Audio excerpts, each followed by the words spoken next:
Hi mga kagooms! Maaga pa lang ay prepare ko na ang baon ni Gumi. May field trip po kasi ang bebe natin. Ready na ang kanyang thermos. At ayan, niready ko na rin ang ibang essentials ng bebe. Bali, 2 wipes, 2 diapers, shirt. Dinala ko rin ang dry shampoo at cologne. Mabango yan, promise. Sinundo na nga po kami ni Kuya Tong.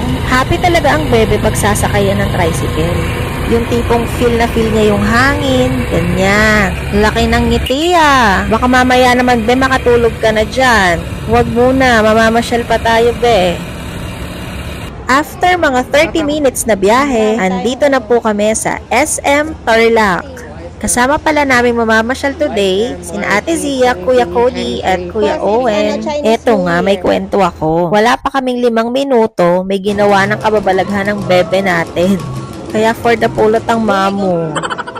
Diyan ka lang nga, behave ka na.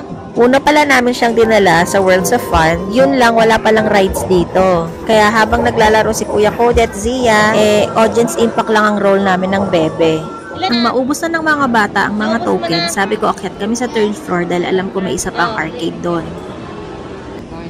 Hindi ko na dinala ang stroller ni Gumi, kaya ayan, for the buhat siya. Park ba dito, te? Wala na? Ay, wala? Yun, no? Nag-i-enjoy na ang bebe natin sa ride. Akala ko nga tatalon siya dyan. Mabuti na lang, behave lang siyang nakaupo. Happy yarn, be? Tumambay muna kami malapit sa sinihan habang iniisip kung saan kami kakain. Tinanong ko pala si Kuya Cody kung gusto niya muna ng waffle. At nako, may iba pang sumagot na bata. Tingnan nyo. Yes. Medyo maaga-aga pa dyan para mag-lunch. So sabi ko yan, tambay-tambay muna kami. At least naman yung baby dyan behave oh. Yun nga lang parang ginawang playground yung mga upuan. Sit lang, sit. Pero nakikinig naman siya pag sinabing sit. O, diba? Nung nilabas ko yung thermos, nako, todo titig ang bebe. Ibig sabihin yan gustong uminom.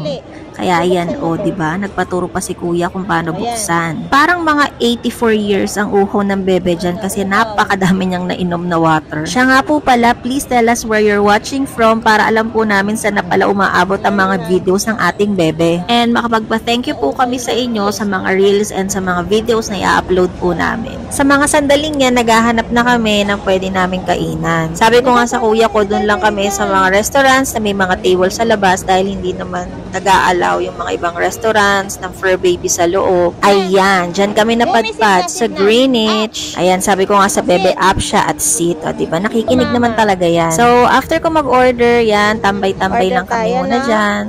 And yun o, diba? May panakaw na halikang bebe sa akin. Ayan, ang Gumi nyo, excited ng kumain, nakatayo na talaga. Finally, dumating na yung order namin kasi talagang gutom na kami. At dito nga po naganap yung video ni Gumi na nagpre-pray na nag-viral po sa TikTok at sa Facebook. Ito po yung video na na-feature sa GMA News at sa Inquirer. Kaya maraming salamat po sa inyo na nanood, nag-share, nag-comment sa video na to. At syempre, may reward ang bebe natin. Ayan, trinay ko pong mag-trick si Gumi doon. Kaya lang medyo distracted siya sa mga taong dumadaan. Pero ayun, nakapag-bang naman siya. At saka roll. May pupuntahan pa kami after sa SM. Kaya lang mamaya pa yon. Kaya medyo nagtambay-tambay pa kami dyan. Ayan, ang bebe natin, aliw na aliw sa mga dumadaan. Nilapitan nga siya ng isang bata dyan nakyutan sa kanya. Palabas na kami ng SM dyan para pumunta naman kina Tita Tere. Kaya abangan nyo po yun. Yun lang.